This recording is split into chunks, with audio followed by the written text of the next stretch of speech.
एक सच्ची और बहुत ही प्यारी साखी सुनने जा रहे हैं। जब एक शराबी ने बाबा जी को खत लिखा। एक सत्संगी व्यक्ति था जिसे शराब की ऐसी बुरी लत लग चुकी थी कि वह चाहकर भी उससे छुटकारा नहीं पा रहा था। अनेक बार उसने खुद को वादा किया, कई बार छोड़ने की कोशिश भी की, लेकिन हर बार असफल हो जाता। अपने इस कमजोरी भरे स्वभाव से उसे खुद से नफरत होने लगी थी। कभी कभी वह रो पड़ता और सोचता, क्यों नहीं छूटी यह बुरी आदत मेरे से। आखिर मुझ में कमी क्या है। बाबा जी की कृपा से उसे नामदान मिल चुका था। वह सोचता, जब मालिक ने मुझे नाम दिया है तो मुझे भी तो अपनी आदतें सुधारनी चाहिए। वह हर संभव उपाय कर चुका था, पर नतीजा हमेशा वही। एक दिन वह अपनी हालत से बिल्कुल टूट गया। उसने सोचा, अब मैं अपनी समस्या किसे बताऊं? कौन है जो मेरी इस कैद से बाहर निकाल सकता है?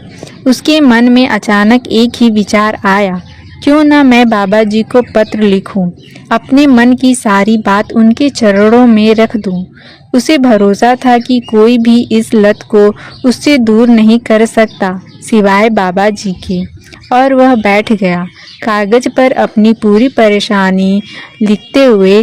साथ संगत जी, आप यह बात भली भांति जानते हैं कि पूर्ण संत चाहे तो एक पल में किसी की जीवन धारा बदल सकते हैं, लेकिन वे ऐसा करते नहीं हैं, क्योंकि अगर वे जादू की तरह समस्याएं हल करने लग जाएं, तो हर कोई अपनी अपनी इच्छाओं और दुखों की लंबी लिस्ट लेकर उनके पास खड़ा हो जाएगा और तब इंसान खुद सुधारना भूल जाएगा। इसलिए महापुरुष हमेशा यही सिखाते हैं, खुद को बदलो, खुद मेहनत करो, हम तुम्हारे साथ हैं।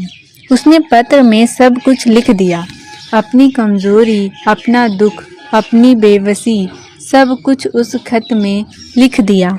और मालिक की ऐसी कृपा हुई कि वो खत बाबा जी तक पहुंच भी गया। संगत जी, देश और दुनिया भर से हजारों लाखों पत्र बाबा जी को भेजे जाते हैं, लेकिन कुछ ही खुश नसीब होते हैं जिनके खत बाबा जी खुद पढ़ते हैं। और ये शराबी भाई भी उन्हीं खुश नसीबों में से एक था। उसने लिखा था, हे सच्चे बादशाह, मेरी शराब की आदत समाप्त नहीं हो रही।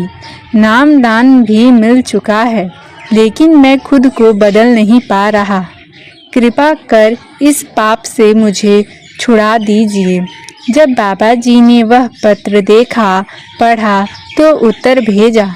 एक छोटा सा पर बहुत गहरा संदेश खत में लिखकर भेजा।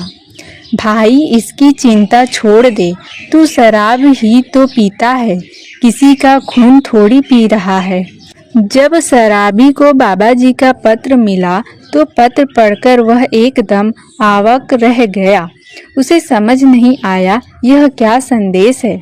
वह सोच में डूब गया, यह कैसी बात कह दी बाबा जी ने। शराब तो बहुत बुरी चीज है, इसे तो छोड़ना ही चाहिए। फिर बाबा जी ऐसा क्यों कह रहे हैं? उसके भीतर एक हल्की सी हैरानी, थोड़ा सा सुकून और बहुत सा चिंता उमड़ आया। और यही से उसके भीतर एक नई जागृति की शुरुआत हुई। फिर उसने पत्र आगे पढ़ा तो बाबा जी के शब्द कुछ इस तरह थे, हाँ, मालूम है कि शराब बुरी चीज है, लेकिन तू इस पर इतना ध्यान मत लगा। जीवन के बड़े गहरे नियम हैं, जिस बात को जितना पकड़ोगे वह उतनी ही मजबूत से चिपकती जाती है।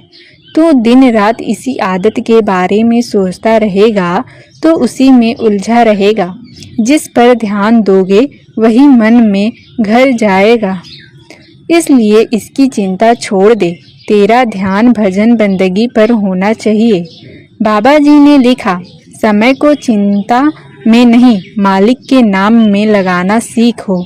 जब तू पूरी लगन से भजन में मन लगाएगा, एक दिन तू खुद हैरान रह जाएगा कि यह आदत कब और कैसे छूट गई, पता भी नहीं चलेगा। वे आगे समझाते हैं, छोड़ छोड़ कर छोड़ने से क्या हासिल होगा। बार बार कोशिश करने से अंदर और खरोंचें पड़ती हैं, घाव बन जाते हैं। मन को उससे बड़ा कुछ दे दो तो छोटी चीज अपने आप छूट जाती है। आगे बाबा जी ने लिखा था कि दुनिया में कोई ताकत नहीं जो तुम्हें परमात्मा तक पहुंचने से रोक सके। अगर कोई रोकता है तो वह तुम्हारा अपना मन है। तेरे अंदर मालिक से मिलने की चाह है, तभी तो तू हमें पत्र लिख रहा है। साध संगत जी, इन वचनों ने उसके भीतर जैसे नई जान डाल दी। उसने बाबा जी का आदेश पकड़ा और पूरा ध्यान भजन सिमरन की ओर लगा दिया। वह प्रतिदिन निर्धारित समय पर बैठने लगा। हाँ, उसकी बुरी आदत एक दिन में नहीं गई, उससे समय लगा। वह रोज बैठता रहा। जब भी उसका मन शराब पीने को करता तो वह भजन सिमरन पर बैठ जाता। धीरे धीरे रोज थोड़ी थोड़ी देर वे समय बढ़ाता गया। एक दिन उसे भीतर से ऐसा आनंद मिलने लगा, नीचे से ऊपर तक जैसे मिठास भर गई हो। फिर तो उसका हर दिन हर पल सत्संग जैसा होने लगा। जब साधक को भीतर का रस मिलने लगता है तो वह पीछे पलटकर नहीं देखता। फिर उसकी यात्रा सिर्फ आगे और आगे और आगे बढ़ती जाती है। उसे भी यही अनुभव हुआ। भीतर का रस बढ़ता गया, आनंद गहराता गया और उसी आनंद में डूबते डूबते उसकी शराब की लत धीरे धीरे बिना किसी संघर्ष के समाप्त होती चली गई। अंदर के आनंद ने बाहर की बुरी आदत को स्वयं मिटा दिया। जैसा हुजूर महाराज जी फरमाते थे, अगर किसी के हाथ में कौड़ियाँ हो और आप उसे ज़्यादा दाम दे तो वह खुद ब खुद अपनी मुट्ठी खोल देगा। जब आत्मा को कुछ विशाल, कुछ दिव्य मिल जाता है तो छोटे मोटे दोष वैसे ही गिर जाते हैं जैसे सूखे पत्ते हवा में टूट कर गिरते हैं।